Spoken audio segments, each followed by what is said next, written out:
An exclusive tour of the new Porsche Cayenne with Thomas and Autogefühl in 4K full screen, full length. Let's go! Starting here with a completely new front. It's not an all-new platform, but it is the biggest facelift ever for the Cayenne. Therefore, we can easily say new Cayenne. New exterior, new interior, engine updates, suspension updates, everything to come for you right now. Here in the front you can see it's a new grille, completely new design in the lower part, daytime running light right here.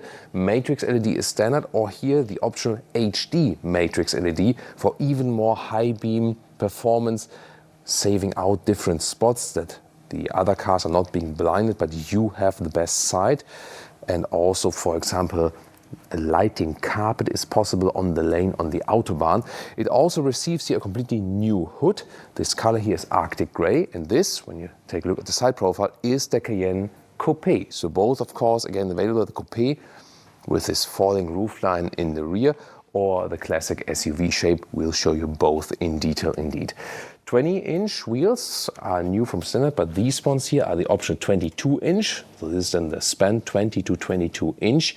Here with the contrasting yellow brake calipers, they are then the standard 40. You can see it here, the carbon ceramic brakes, as we know at Porsche. I love this spider design, by the way. It always gives me some 90s BBS style vibes, you know.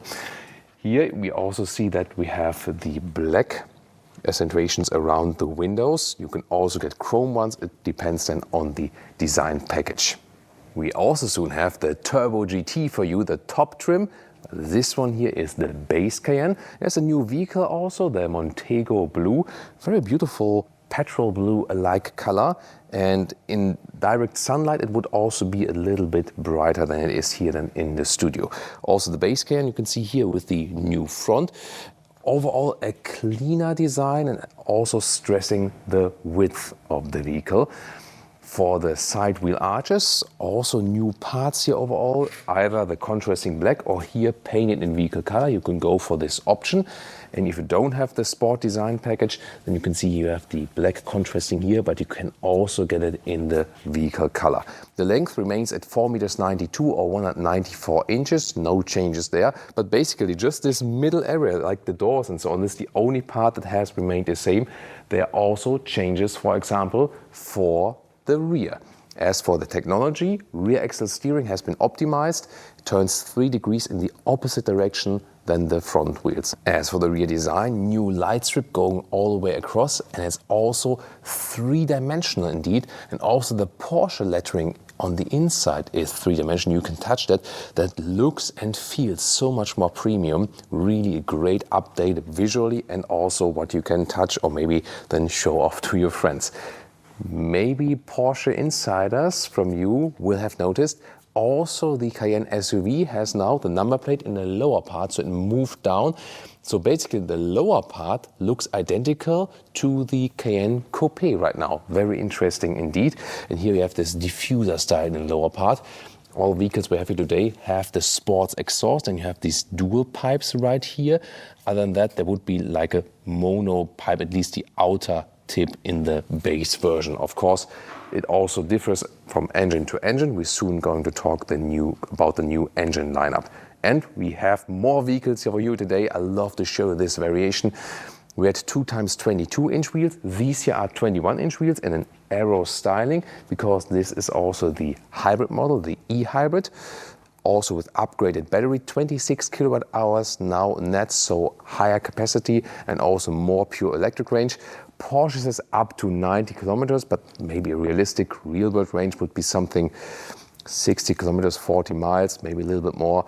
We have to see about that in the driving part later on. This is the Carrara White vehicle, also fits well, and you can here once again go for chrome frames around the windows, or then here in the sport design package for black. And then you can see that also the vehicle color is matched in the lower part. So which one would you go for from these ones? But yeah, the Turbo GT is coming up right now. Yeah, is it maybe my favorite? Let's find out. But first of all, here once again a look at the rear from the white vehicle. The light strip goes more contrastish right here. So I really love the new rear design. What about you? Here we have the most spectacular version, the Cayenne Turbo GT, standard in the Coupé form. a new vehicle color here, Algarve blue, a very dark one, but also very beautiful. And the contrasting neodyme wheels, this golden color. You can also go for different colors if that's too much screaming out for you, 22-inch. Also, this Porsche badge here is an option.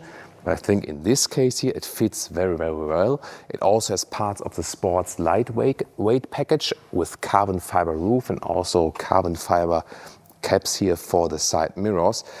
AJ and I have been driving this vehicle here already in the pre-facelift version, and we have literally jumped this vehicle here on the racetrack. You should not miss this video then later on. Here towards the rear, we have this separate top spoiler, which adds more to this very aggressive exterior, but still it has some elegance.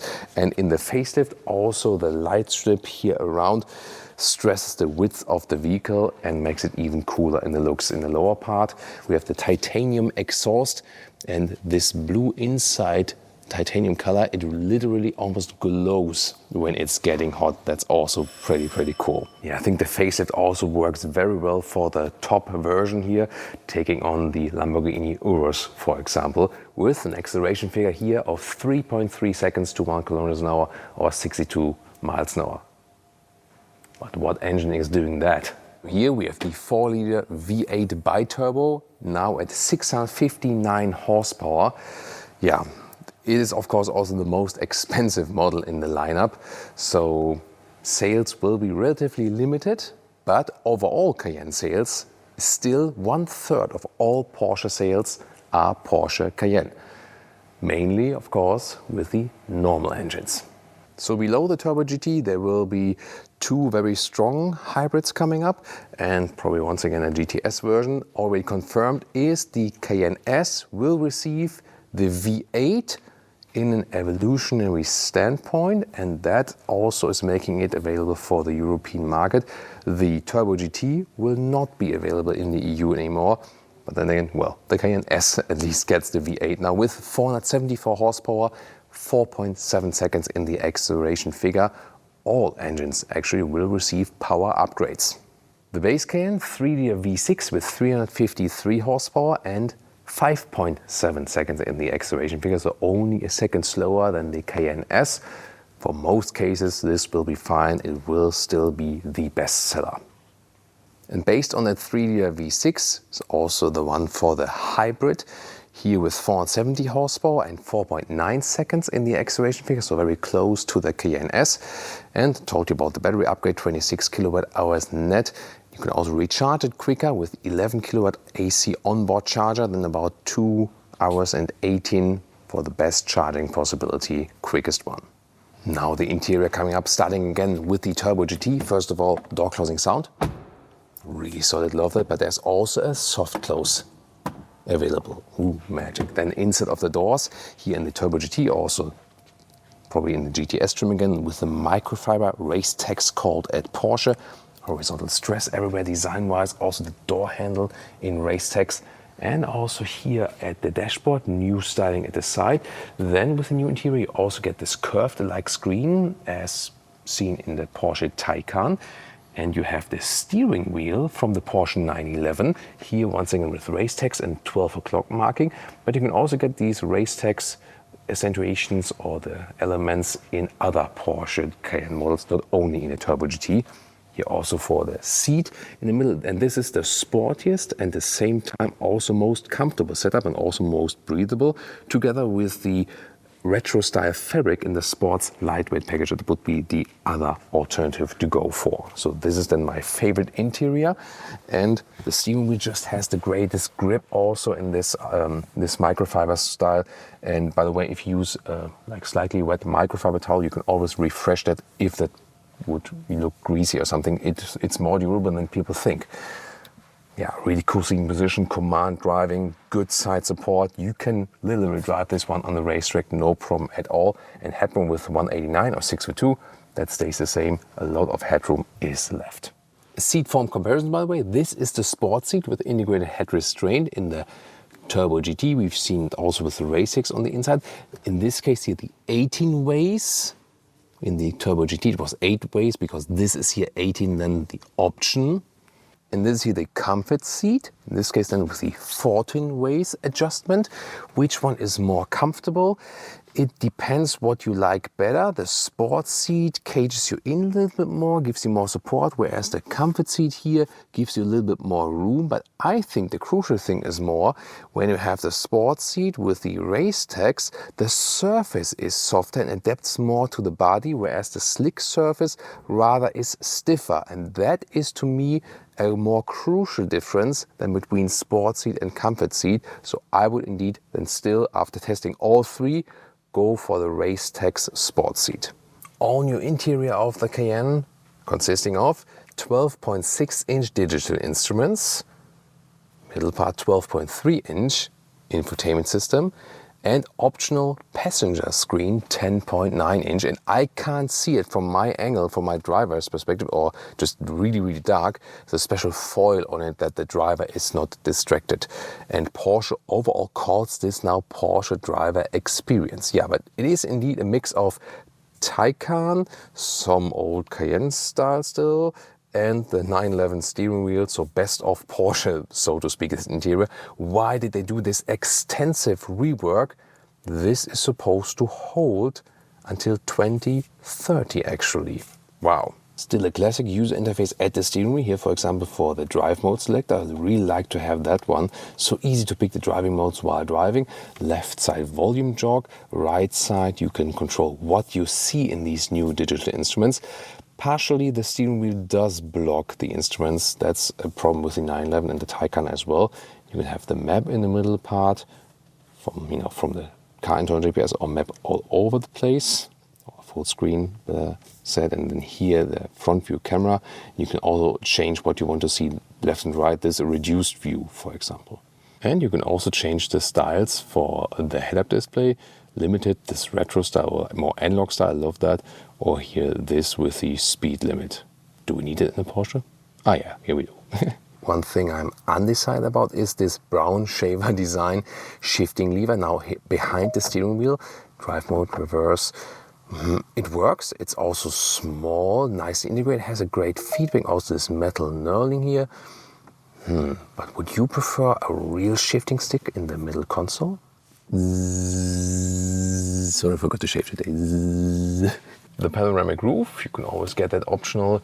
Here, very wide opening, almost SUV convertible feeling. And when you close it, you can also then add the shade when it's really hot. But you can see it already gets way darker when it's closed, because this is insulating against the sun. And here comes the shade. Takes a while, definitely useful when it's really hot and sunny. One of my favorite features is still the analog clock. It just adds so much more class to the interior, even though it's not useful. But not everything has to be useful, it just has to be beautiful. Infotainment system up close, you have this simpler menu structure, and you see it's also faster than before, more responsive. Also, for example, here the car internal GPS, and you always have a link to the vehicle settings, where you can change the different modes and so on here, but that also is done automatically, of course, at the steering wheel. That's an easier solution to switch it. Nice visualizations. And this is the Apple CarPlay or also Android Auto integration, really nicely all over the screen. Oh, and this lower structure here is also really nice decor element, also adds class to the vehicle overall. So I'm happy with the new infotainment actually. And exclusive to the passenger screen is video streaming with different streaming platforms. Amazon Prime and Netflix supposed to be added to that also very soon. That's of course cool then for the passengers, or you can just mirror what the driver is doing and check your G-forces while suffering. Completely new middle console. You slide this one open and then you have two USB-C chargers and also inductive charging pad. And these gaps or holes there, these actually cool the smartphone while charging, because it's a very strong inductive charger. Rear seating area, starting with the Cayenne SUV.